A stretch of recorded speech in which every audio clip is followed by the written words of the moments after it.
মিয়ানমারের কেন্দ্রস্থলে যেখানে বিদ্রোহের গন্ধে ভারী হয়ে আছে বাতাস, যেখানে একটি জাতির স্বপ্নের ভারে কাঁপছে মাটি, স্বৈরশাসন থেকে মুক্ত ভবিষ্যতের জন্য অসংখ্য নারী পুরুষ নিচ্ছেন প্রশিক্ষণ।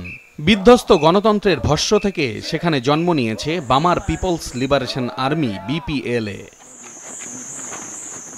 মিয়ানমারের কারেন রাজ্যের বাঁশের ঘন বনভূমি জুড়ে চলছে তরুণ এই সৈনিকদের প্রশিক্ষণ।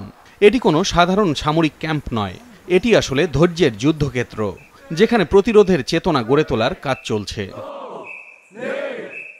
মুখে ক্লান্তি কিন্তু অবিচল সংকল্পের ছাপ নিয়ে এই ক্যাম্পে প্রশিক্ষণ নিচ্ছেন ১৯ বছর বয়সী তরুণ নারী সৈনিক অমরা। আমার ধারণার চেয়ে কঠিন ও ক্লান্তিকর এই প্রশিক্ষণ। কখনো কখনো আমি হতাশ হয়ে পড়ি, কিন্তু তারপরও আমি এই কঠোর প্রশিক্ষণের মধ্যেই উৎসাহ খোঁজার চেষ্টা করি। এই কষ্টকে আসলে আমি কষ্ট মনে করতেই রাজি না। বিপিএল-এর এই লড়াই ২০২১ সালের অভ্যুত্থান পরবর্তী দেশব্যাপী স্বাধীনতা সংগ্রামের ধারাবাহিকতা, যেখানে লক্ষ লক্ষ নাগরিক শাসন ব্যবস্থার উপরে চেপে বসা সেনাবাহিনীর বিরোধিতা করে রাস্তায় নেমেছিল। বিপিএল-এ নেতা মাউং সাংখা, যিনি একজন কবিও, প্রশিক্ষণরত সৈন্যদের উদ্বুদ্ধ করতে কাজ করে যাচ্ছেন।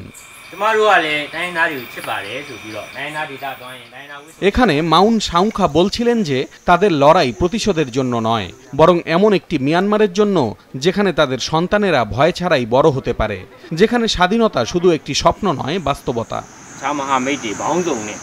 মিয়ানমার বিষয়ক বিশ্লেষক ডেভিড স্কট ম্যাথিয়েসন মনে করেন, বিপিএলএ এবং অন্যান্য গোষ্ঠীগুলো মিয়ানমার থেকে সামরিক শাসনকে চিরতরে উচ্ছেদ করতে চাইছে। Our initial protests were almost completely peaceful, very innovative. It really showed the spirit of multiple generations who were taking to the streets. And when they became violent and the Sakasar started murdering people, I think there was this initial compulsion, let's go, let's fight, let's train and get back that future that we've lost, get back that freedom. ভীষণ এক প্রতিকূল পরিস্থিতিতে লড়াই চালিয়ে যাচ্ছে বিপিএল-এ সৈন্যরা। তাদের এ লড়াই স্বাধীনতার জন্য, এমন একটি ভবিষ্যতের জন্য যেখানে তাদের আত্মত্যাগ বৃথা যাবে না। পলাশ রঞ্জন রায়, মাছরাঙা নিউজ ডেস্ক।